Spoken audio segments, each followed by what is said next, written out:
Today, we will be voting on 3 joint resolutions of disapproval, or JRDs, to block the sale of certain offensive weapons to Israel. These resolutions are SJ Res 111, to block the sale of 120-millimeter tank rounds, SJ Res 113, to block the sale of 120-millimeter high-explosive mortar rounds, and SJ 115, to block the sale of JDMs, the guidance kits attached to many of the bombs dropped in Gaza.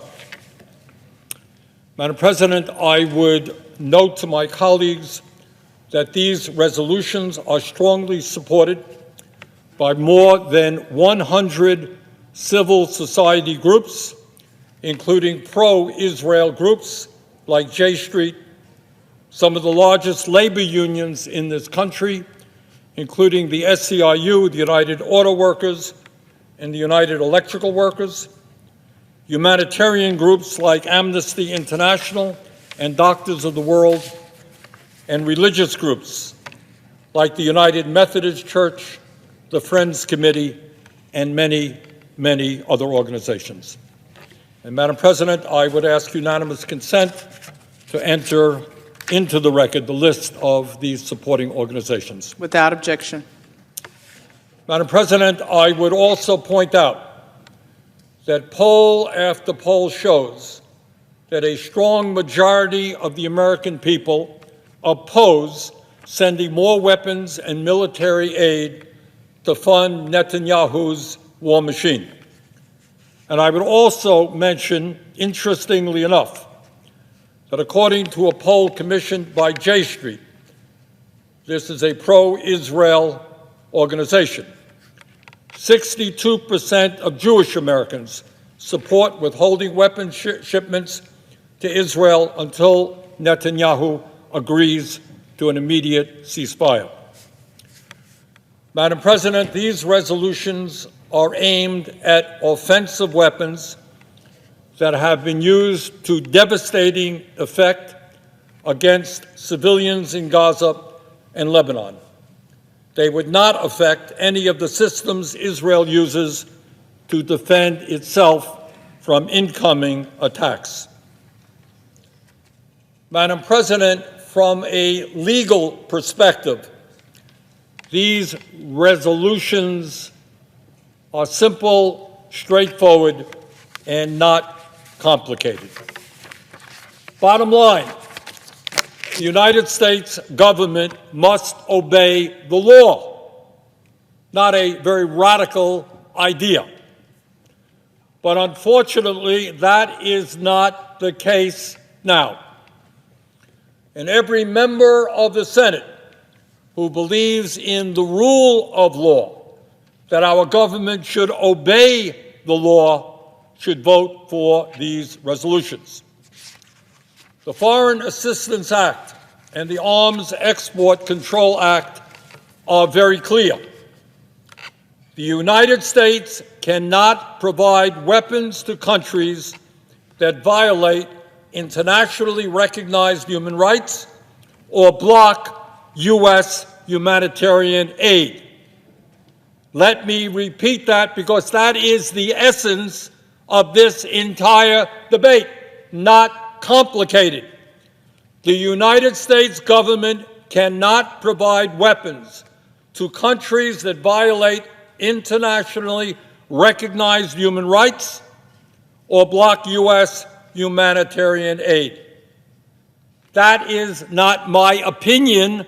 That is what the law says.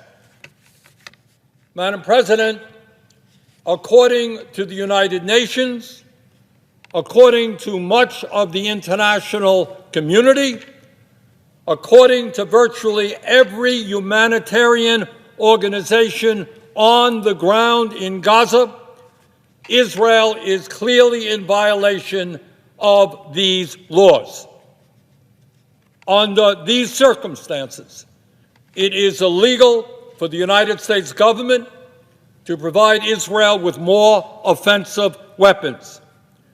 These joint resolutions of disapproval are Congress's tool to enforce the law, and that is exactly what we must do. Madam President, it has been more than 13 months since the October 7th Hamas terrorist attack on Israel, an attack which killed 1,200 innocent people and took 250 hostages, including Americans. As I have said many, many times, Israel had the absolute right to respond to that horrific Hamas attack as any other country would. I don't think anybody here in the United States Senate disagrees with that. But Prime Minister Netanyahu's extremist government has not simply waged war against Hamas. It has waged an all-out war against the Palestinian people. Madam President, within Gaza's population of just 2.2 million people, and I want people to conceptualize that, that's about the size of New Mexico. 2.2 million people, more than 43,000 Palestinians have been killed, and more than 103,000 injured, a population of about the size of New Mexico. 60% of those who have been killed and injured are women, children, or elderly people. According to satellite imagery, 2/3 of all structures in Gaza have been damaged or destroyed. 2/3 of all structures, think about that. 2/3 of all structures have been damaged or destroyed. That includes 87% of the housing, 84% of health facilities, 84% of health facilities, and 70% of sanitation plants. Right now, there is raw sewage running through the streets of Gaza, and it is very difficult for the people there to obtain clean drinking water. Madam President, every one of Gaza's 12 universities has been bombed. They got 12 universities. Every single one of them has been bombed, as have many hundreds of schools. For 13 months, there has been no electricity in Gaza. Madam President, during the last year, millions of desperately poor people in Gaza have been repeatedly driven from their homes and forced to evacuate time and time again, with nothing more than the clothes on their backs. So let's imagine millions of people driven from their homes, told to go here, told to go there, and going from one place to another. Families in Gaza have been herded into so-called safe zones, only to face continued bombardment. They're told to go to this area, and the bombs start falling, and the children start dying. Madam President, the children of Gaza have suffered a level of physical and emotional abuse that is almost beyond comprehension.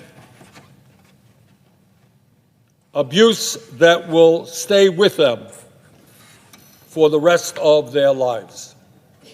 These children, today, as we speak, right now, are hungry, they are thirsty, they cannot access health care, and all around them, they have witnessed death and destruction. That is what the children of Gaza have experienced, and Gaza is a very young population. And Madam President, as horrific as that situation is, what has happened over the last year, what is taking place today, right now, this moment, as we discuss this issue, it is even worse, if that is imaginable. As a result of Israel blocking desperately needed humanitarian aid, the volume of aid getting into Gaza in recent weeks is lower than at any point since the war began. More aid is needed, less aid is getting through. The result, many thousands of children are facing malnutrition and starvation. Let me repeat that. Many thousands of children today are facing malnutrition and starvation. This is not my observation. This is what the leaders of the 19 most important humanitarian organizations on the ground in Gaza, including the American head of UNICEF, Kathy Russell, and the American head of the World Food Program, Cindy McCain, wife of our former colleague John McCain. That is what they say.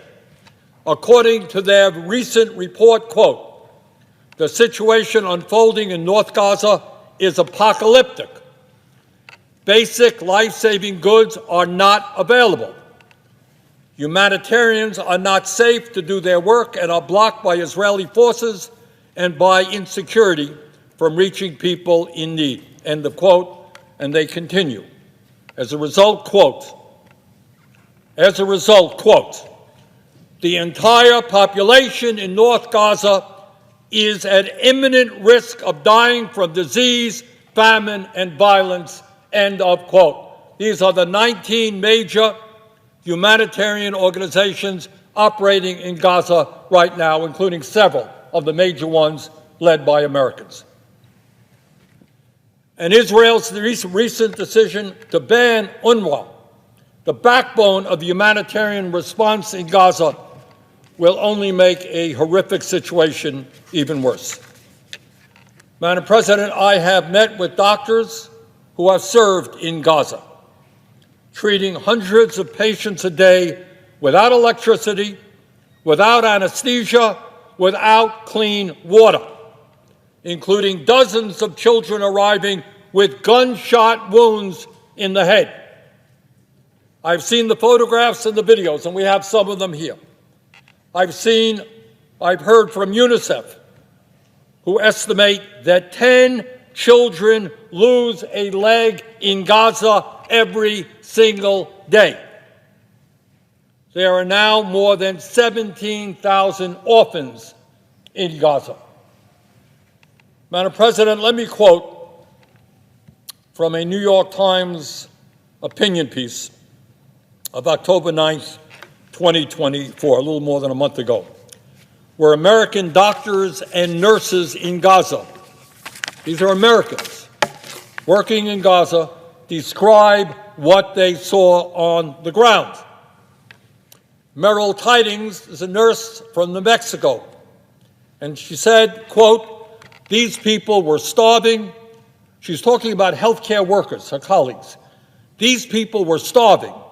I learned very quickly to not drink in my water or eat the food I had brought in front of the healthcare workers because they had gone so many days without, end of quote, without food, without water. Dr. Nadal Farah from Ohio said, quote, malnutrition was widespread. It was common to see patients reminiscent of Nazi concentration camps with skeletal features, end of quote, Dr. Farah. Abira Mohammed, a nurse from Dallas, Texas, said, quote, everyone we met showed us pictures of themselves before October. They had all lost 20 to 60 pounds of weight. Most patients and staff looked emaciated and dehydrated, end of quote. Dr. Nareen Ahmad from Philadelphia said, quote, every patient I treated had evidence of malnutrition. For example, poor wound healing and rapidly developing infections. Dr. Aman Odeh from Texas said, quote, mothers on the maternity ward delivered prematurely Because of malnutrition, stress, and infection, milk production was poor due to lack of hydration and adequate food supply, end of quote. And Dr. Mike Millar from Charleston said, quote, all of my patients were suffering from malnutrition, 100%, end quote. Madam President, what is important to understand, and I'm not sure that many of my colleagues do, is that the Israel of today that we are dealing with is not the Israel of Golda Meir or Yitzhak Rabin. This is a government now controlled not only by right-wing extremists, but by religious zealots. National Security Minister Ben-Gvir, who oversees the police, has been convicted in Israeli courts on terrorism charges. He's the head of the police. Finance Minister Smotrich, in charge of the occupied West Bank, is also an extreme racist and has called for the expulsion of Palestinians from the land. That is the current Israeli finance minister. Madam President, in January, Prime Minister Netanyahu said of Gaza, and I quote, "We provide minimal humanitarian aid if we want to achieve our war goals," end of quote. At the start of the war, the Israeli defense minister said, and I quote, and I hope people hear this, Israeli defense minister, ex-minister, quote, "We are fighting human animals, and we act accordingly.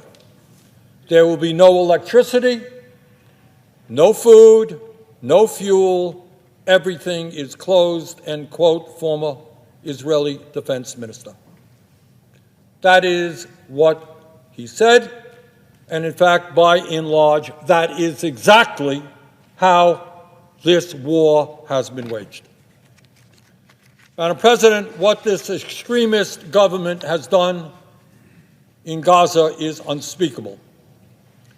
But what makes it even more painful is that much of this has been done with U.S. weapons and American taxpayer dollars. In the last year alone, the U.S. has provided $18 billion in military aid to Israel. $18 billion. And by the way, a few blocks from here, people are sleeping out on the street. And we have also delivered more than 50,000 tons of military equipment to Israel, 50,000 tons. In other words, Madam President, the United States of America is complicit in all of these atrocities. We are funding these atrocities. That complicity must end, and that is what these resolutions are about. It is time to tell the Netanyahu government that they cannot use U.S. taxpayer dollars and American weapons in violation of U.S. and international law and our moral values. Despite receiving $18 billion from U.S. taxpayers in the last year and being the largest historical recipient of U.S. foreign aid, the Netanyahu government has completely ignored the repeated requests of President Biden and the U.S. government. It is time to make clear to Netanyahu that he cannot take American money, take American arms, and continue to undermine U.S. foreign policy goals. The U.S. government wants a ceasefire for hostage deal. Netanyahu has prevented a deal to preserve his coalition. The U.S. government wants more humanitarian aid to reach the desperate people in Gaza. Netanyahu is blocking that aid. The U.S. government wants to contain regional escalation. Netanyahu has refused diplomatic off-ramps and launched several reckless attacks without consulting the United States. The United States government wants to stop settlement expansion and settle violence in the West Bank. Netanyahu and his ministers have driven record settlement expansion and armed extremist settlers. The U.S. government wants a plan for post-war governance in Gaza yet Netanyahu will not engage. And by the way, blocking these sales would also be in keeping with actions taken by some of our closest allies. The United Kingdom suspended 30 arms export licenses after concluding there was an unacceptable risk they could be used in violation of international law. Germany, Italy, Spain, Canada, Belgium, and the Netherlands have taken similar steps. UN bodies have called for an end to the arms shipments fueling the conflict. Madam President, time and time again, I've heard members of the U.S. Senate come to this floor to denounce human rights violations taking place around the world. I've heard well-founded concerns about China's brutal reception of the Uyghur ethnic minority.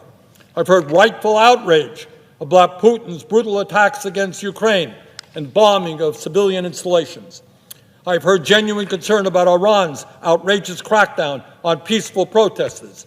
I've heard repeated condemnations of Saudi Arabia's terrible treatment of women and political dissidents. And on it goes. A lot of folks come to the floor to talk about human rights and what's going on throughout the world. But what I want to say to all those folks, nobody is going to take anything you say with a grain of seriousness. You cannot condemn human rights around the world and then turn a blind eye to what the United States government is now funding in Israel. People will laugh in your face. They will say to you, you're concerned about China, you're concerned about Russia, you're concerned about Iran. Well, why are you funding the starvation of children in Gaza right now? So, Madam President, we must pass these resolutions from a legal perspective. The U.S. government must obey the law. We must pass these resolutions from a moral perspective. The United States must not provide support to a government which has created one of the worst humanitarian disasters in modern history. We must pass these resolutions for our own best foreign policy interests. If we do not demand that the countries we provide military assistance to obey international law, we will lose our credibility on the world stage. And with that, Madam President, I would like to yield.